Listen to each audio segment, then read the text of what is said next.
Buenas tardes amigos, bienvenidos a Misceláneas en Radio Rocha, los sábados de 15 a 16. Estamos en el programa 312 y antes de avanzar vamos a saludar a los compañeros del equipo, que hoy tenemos la mesa renga, porque los saludamos a Martín. Hola Martín. Martín siempre sintiendo acá muy elegante, con un suéter muy elegante, en gamas de verde. Muy lindo el suéter que tiene puesto. Bueno, y Héctor no está, pero no porque está enfermo, sino porque creo yo, que tenía un evento familiar y eso es muy lindo. Así que les damos las vías de comunicación: 427-3360, el WhatsApp 678-9929, la web www.radiorocha.com y el mail de misceláneas mise2012@yahoo.com.ar. Y si están escuchando la portátil, como les decimos, AM1570.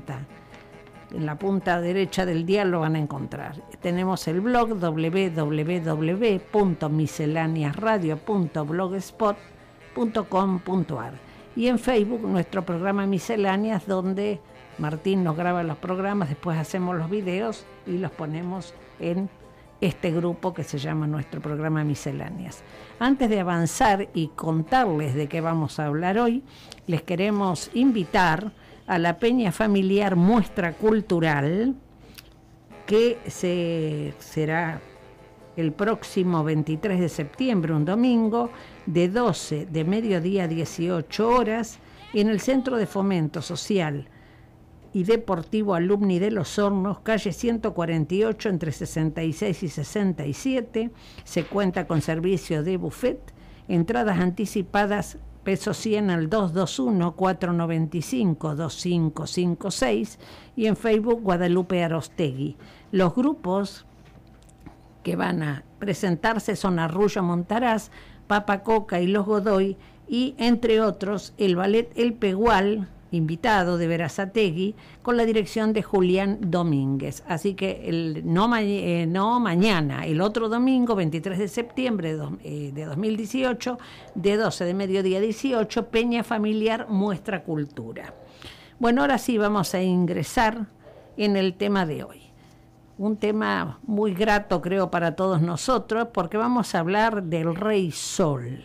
El Rey Sol, que hizo eso tan hermoso que construyó, que fue Versalles. Así que vamos a hablar, primero vamos a dar una rápida mirada por su vida y su reinado, y después vamos a avanzar durante el programa en esta situación. ¿Por qué se fue a Versalles? ¿Por qué hizo lo que hizo en Versalles?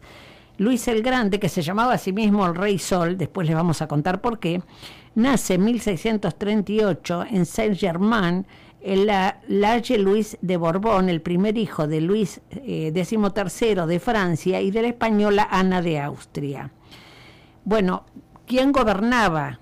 Porque era menor de edad Luis. Gobernaba el cardenal Mazarino, ministro de la reina, pero eso provocó una revuelta en Francia que muchas veces lo obligaba al jovencito a huir con su madre, porque tenían miedo que lo secuestraran. En 1661, a la muerte del cardenal Mazarino, que había logrado acordar la paz con la monarquía española, asume todo el poder Luis XIV. En 1664, los placeres de la Isla Encantada llaman a la primera fiesta que celebra en Versalles la corte de Luis XIV. En 1682, el rey decide trasladar la corte de modo permanente a Versalles. Desde entonces sus visitas a París son esporádicas. Después vamos a explicar un poco por qué sucedió esto. En 1686, una espléndida recepción ofrecida al embajador de Siam da a conocer al mundo los fastos de la corte de Versalles. En 1715, Luis XIV muere en su dormitorio de Versalles, situado justo en el centro de palacio, poniendo fin a un reinado de 72 años. Increíble los años que estuvo reinando. Vamos a escuchar en primer lugar, ahora, en unos segundos, el concierto número 6, La Poule, y 1 y 2, Menueto, de Jean-Philippe Rameau.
Bueno, qué lindo este tema, ¿eh? No es demasiado difundido, el concierto número 6, La Poulée, Menueto 1 y 2, de Jean-Philippe Rameau.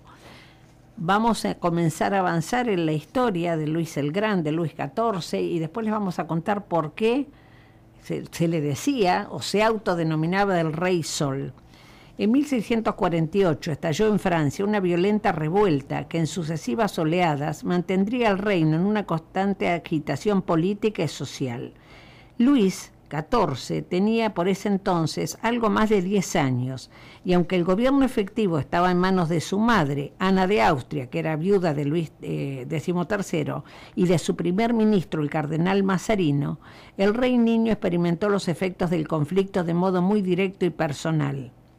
En varias ocasiones se vio obligado a huir de París con su madre por miedo a ser secuestrado por los bandos rivales. Contempló también cómo durante la Fronda, como se llamó la revuelta, se difundían obscenos libelos conocidos como mazarinadas, que no solo atacaban al gobierno de Mazarino, sino que afirmaban que la posición de éste se debía a que iba al dormitorio de la reina. Una buena parte de la alta aristocracia, en su odio hacia el cardenal, se enfrentó varias veces en el campo de batalla con las tropas reales, en un abierto desafío a su autoridad. La Fronda dejó en el joven Luis XIV un recuerdo traumático de miedo y humillación. De aquella experiencia el rey aprendió dos cosas: que París era una ciudad peligrosa para la monarquía, y que la nobleza francesa, poderosa e independiente en sus territorios provinciales, suponía una amenaza incluso mayor. Así se explica que en cuanto asumió el poder personal tras la muerte de Mazarino en 1661, Luis decidiera construir un palacio alternativo a las residencias parisinas, asociados con los penosos recuerdos de la Fronda. El Palacio de Versalles, a unos 20 kilómetros de París, se encontraba lo bastante alejado de la capital como para que la plebe no interfiriera en el desarrollo de su programa político, y lo bastante cerca como para que no pareciese que el poder regio había disminuido. Versalles constituyó la plasmación de la visión particular que tenía Luis XIV de su poder, con un absolutismo limitado pero efectivo. Mientras que en las ciudades y provincias el rey tenía que pactar con la aristocracia y la oligarquía, en Versalles podía gobernar de modo absoluto, sin sujeción a las leyes. La corte era una especie de gran familia real. En el palacio los aristócratas eran simples sirvientes del soberano y no tenían más poder que el que éste quisiese concederles.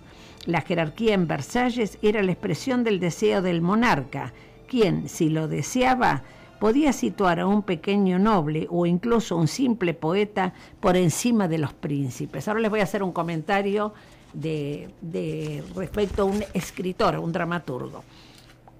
Ahora vamos a comenzar a escuchar, que nos va a acompañar todo el resto del programa, algo que es una de mis obras preferidas, que es Gaité Parisien, el ballet de Offenbach.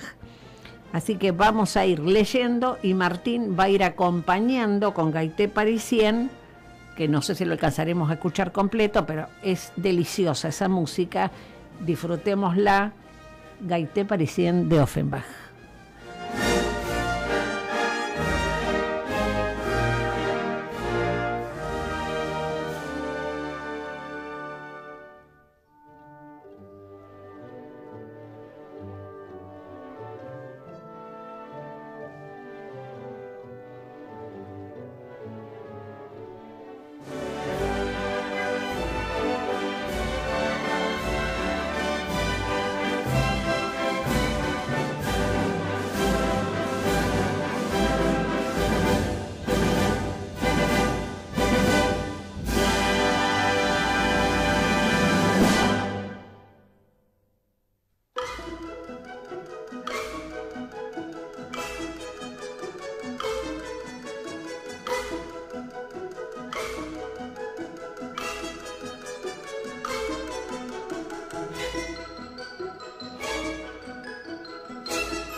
Bueno, mientras nos va a seguir acompañando Gaité Parisien, el ballet de Offenbach, bellísimo, vamos a seguir hablando de Luis XIV, el Rey Sol. ¿Por qué se llamaba el Rey Sol? Porque él se identificaba con Apolo. Y por las tardes, cuando el tiempo lo permitía y el rey decidía no ir de casa, los jardines de Versalles se convertían en el centro de la vida cortesana. Muchas de las estatuas y las fuentes que lo adornaban tenían como tema central el mito de Apolo, divinidad griega del sol, astro con el que Luis XIV se identificaba. Y la fuente más espectacular precisamente representa a Apolo en su carro saliendo de las aguas. Y quería comentarles, antes de seguir hablando de Luis XIV y de Versalles, ¿saben a qué persona protegió, a qué dramaturgo francés, uno de los dramaturgos más importantes y más magníficos de todos los tiempos, que parece que las cosas las hubiera escrito en el 2018? A Jean-Baptiste Poquelin, Molière. Molière, que a los que están escuchando les aconsejo que aunque no les guste leer teatro, no se lo pierdan. Magnífico, era una persona que hacía burla de toda, con mucha sagacidad, mucha altura, hacía burla de sus obras, de las tonterías que a veces cometen los hombres, por ejemplo, el nuevo rico, que se llama El burgués gentilhombre, El enfermo imaginario, Tartufo, que es de Lavaro, Las preciosas ridículas. Bueno, no hay desperdicio en Molière.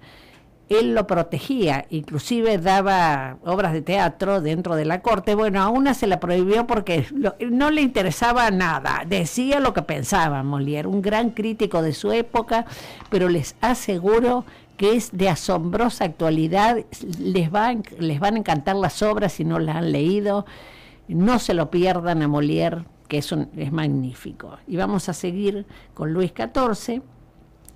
Si el rey no podía comportarse de un modo absoluto en el conjunto del reino, sí podía, en cambio, dominar a la nobleza en un espacio donde ésta se viese obligado a reconocerlo como dueño absoluto y someterse a su autoridad.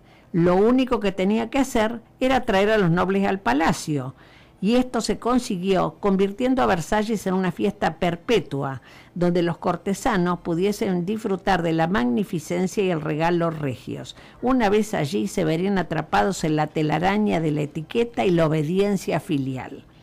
Versalles fue concebido como un gigantesco escenario para la celebración de la grandeza personal del rey. Esta noción teatral del poder real se fijó también en la mente de Luis en sus años juveniles. Entre 1651 y 1670, el joven monarca, que era un consumado bailarín, protagonizó numerosos ballets de la corte, en los que aparecía rodeado de una lujosa escenografía, ejecutando sofisticadas coreografías para un público formado por sus ministros y cortesanos. Es por eso que la imagen de Luis XIV comenzó a aparecer como Rey Sol ya en esos momentos. En esos ballets, el rey surgía como Apolo, dios del sol y de la poesía, en el centro del universo, derrotando a los poderes maléficos de Pitón, el dragón símbolo del desorden político. Otras veces el rey representaba héroes épicos e históricos como Alejandro Magno. Mientras bailaba, la corte, el mundo y todo el cosmos parecían girar en torno al rey de Francia, disipando simbólicamente las sombras de la revuelta. En Versalles, las imágenes del poder regio, que se repetían igualmente por todo el entorno del palacio y los jardines, eran las mismas que ilustraban aquellos ballets juveniles. Y ahora vamos a comentar en unos minutos qué era una jornada real en Versalles, y vamos a seguir escuchando a Offenbach en el ballet de Gaité Parisien.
Bueno, qué delicia escuchar a Offenbach, qué cosa hermosa. Bueno, vamos a hablar un poquito de una jornada real en Versalles. En la vida de Versalles el rey era el centro absoluto, todo giraba en torno a él.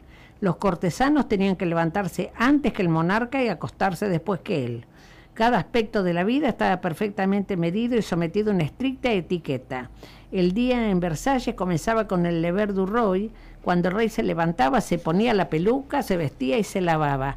Era un espectáculo obligatorio. Los miembros de la corte iban entrando, bueno, primero la familia y después los ministros, la aristocracia, los dignatarios de la iglesia y después el resto de la nobleza. Tras acompañar al rey en la misa diaria, los cortesanos gozaban de cierto tiempo libre entre las 10 y las 12 de la mañana, que era cuando Luis XIV se reunía por asuntos de gobierno con sus ministros. Pero a la hora de la comida, de nuevo tenían que ser espectadores del ceremonial real. Luis XIV se sentaba solo en una mesa, rodeado de la corte, nadie podía dirigirse a él mientras comía, solo podían hacerlo si él los autorizaba, y la tarde se reservaba para actividades al aire libre, para la casa o bien paseando por los jardines. Después también hacía las veladas de apartamento donde recibía pedidos, pero claro, el mismo rey fomentaba que sus cortesanos demostraran opulencia, riqueza, entonces los tenía realmente prácticamente esclavizados. ¿Por qué? Porque cada vez se endeudaban más, entonces no podían salir de ese círculo y estaban verdaderamente así, eran como esclavos. Bueno, también amenizaban en distintos momentos con orquestas de cámaras el ambiente y propiciaba el baile. El auténtico centro de las veladas era una de las pasiones del rey, era el juego. Le gustaba muchísimo el billar, jugaban a las cartas, había bailes. La jornada cotidiana en Versalles terminaba con el ritual de Concert du Roi, el momento en que el rey se iba a la cama, un poco menos espectacular, pero tenían que hacer todo el circuito de nuevo para recién después irse a descansar todos los cortesanos y al día siguiente madrugar porque se tenían que levantar antes del rey. Bueno, este duro oficio de los cortesanos era una figura pública, decíamos, pero muy inaccesible y muy rígida la etiqueta. Pero ¿cuál era el lado oscuro que decíamos? Que en realidad estaban esclavizados prácticamente los nobles, pero les gustaba estar ahí, esto era así. Luis fomentaba que cometieran gastos y más gastos.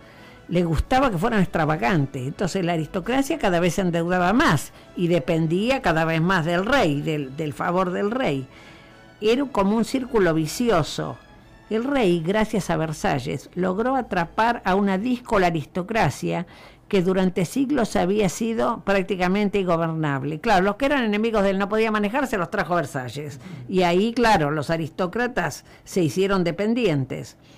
El rey, como le gustaba tanto el teatro, quería esta historia de dar dádivas y de que tuviera ahí todo el centro del escenario y todos los demás rindiéndole pleitesía. La corte era un teatro político. Para el espectador parecería que todo era, bueno, majestad, esplendor, pero los cortesanos, digamos, esto que comentábamos, no la pasaban demasiado bien, pero bueno, se habían metido en esa tela de araña y realmente, por duro y exigente que fuera, el rey lo que consiguió es que la vida en Versalles se convirtiese en algo que se medía como existencia civilizada en toda Europa. La corte en Versalles en esa época era llamada el mundo. Fíjense lo que logró, claro, 72 años. Dice que la gente, yo no conozco Versalles, pero es que le da a uno muchas ganas de ir. Los visitantes actuales del palacio dicen que van y cuando entran y recorren los magníficos lugares, dice que uno casi que escucha todas esas fiestas, todos esos lugares hermosos, magníficos, que, por ejemplo, hay un lugar que se llama la Galería de los Espejos, ahora, ellos le llamaban la Gran Galería, que la construyó un arquitecto, Jardún Mansart, para reemplazar una terraza. Tiene 73 metros de largo y une la habitación del rey con el gran aposento real. Y después la bóveda está pintada por un pintor de la época que se llama Lebrun. y las 17 arcadas están con espejos, entonces la llaman la Gran Galería de los Espejos, después de Luis. Vamos a seguir escuchando, después les cuento alguna cosita más y vamos a seguir escuchando Gaité Parisien.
Bueno, qué placer escuchar a Offenbach, qué hermoso. Bueno, nos hemos dado un paseo por Versalles y por la vida de Luis XIV, el Rey Sol. Vamos a decir los programas que siguen. De 16 a 18, muy buena música. De 18 a 20, Portugal de Acorazao. De 20 a 23, vivencias musicales con Elba Martínez. Y cuando se va Elba, le deja el lugar a Blanquita con Nostalgiando con música en la Rocha, de 23 a 2 de la mañana. Bueno, ya nos estamos yendo en unos minutos y nos vamos a ir también escuchando a Offenbach, que nos ha acompañado todo el programa con el ballet Gaité Parisien. Vamos a invitarlos, que lo hicimos al principio, los invitamos nuevamente para el domingo 23 de septiembre de 2018 a la Peña Familiar Muestra Cultura, que se va a hacer en el Centro de Fomento Social y Deportivo Alumni de Los Hornos, calle 148, entre 66 y 67, con servicio de buffet, domingo 23 de septiembre de 2018, de 12 de mediodía a 18 horas, entradas anticipadas, pesos 100, al 221-495-2556 o en Facebook Guadalupe Arostegui. En esta muestra cultura van a participar estos grupos: Arrullo Montaraz, Papa Coca, Los Godoy y también, entre otros, el ballet El Pegual de Berazategui con la dirección de Julián Domínguez. Así que no es mañana, sino el otro domingo. Bueno, amigos, ya estamos acercándonos al final del programa. Espero que les haya gustado el tema que seleccionamos y la música. Calculo que les ha gustado también, porque la verdad es una delicia escuchar a Offenbach y también al primero que escuchamos, Ramón. Muy, muy interesante su música, muy, muy interesante. Verdaderamente es la primera vez que lo escucho, debo reconocerlo. Así que les damos un saludo a todos ustedes. Gracias por estar ahí. Hasta el próximo sábado. Muchas gracias por permitirnos entrar a sus hogares y nos vamos con nuevamente la continuación de Gaité Parisien, el ballet de Offenbach.